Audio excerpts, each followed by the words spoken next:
Muammolar sukutni emas, yechimni talab qiladi. Fikringizni ayting, kelajakni birga quraylik. Bugun biz bu yerga shunchaki yig'ilish uchun emas, adolat va shaffoflik talab qilish uchun keldik. Bu yerda turgan har bir inson turli kasb egasi, turli yoshda, turli hayot yo'lidan kelgan. Ammo barchamizni birlashtirgan bitta haqiqat bor. Adolatsizlikka ko'nikib bo'lmaydi. Biz bu yerga g'azab bilan emas, mas'uliyat bilan keldik. Biz tartibsizlik istamaymiz. Biz bu jamiyatda tinchlik bo'lishini xohlaymiz. Lekin tinchlik jim turish degani emas. Tinchlik haqiqatni ochiq ayta olish demakdir.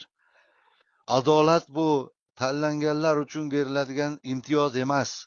Adolat bu oddiy vatandosh uchun ham, amansabdor shaxs uchun ham bir xil ishlash kerak bo'lgan qonun. Shaffoflik esa yashiriladigan narsa yo'qligining belgisi. Agar qarorlar yashirin qabul qilinsa, agar savollarga javob berilmasa, agar xalq faqat eshituvchi bo'lib qolsa, bu tizim sog'lom bo'la olmaydi.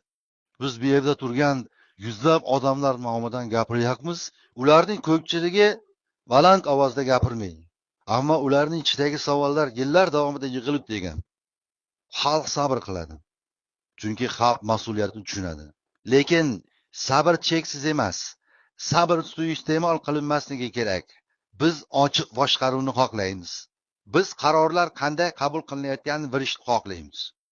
Biz qonun oldida hammaga teng munosabat bo'lishini talab qilamiz. Bu talablar noqonuniy emas. Bu talablar tajovuzkor emas. Bu talablar har qanday sog'lom jamiyatning asosi. Bugun aytilgan bu gaplar shunchaki nutq bo'lib qolmasligi kerak. Chunki bu so'zlar qog'ozdan emas, xalqning dardidan chiqyapti. Biz bu yerda turib kelajak haqida gapiryapmiz. Farzandlarimiz adolatli tizimda yashashi uchun gapiryapmiz.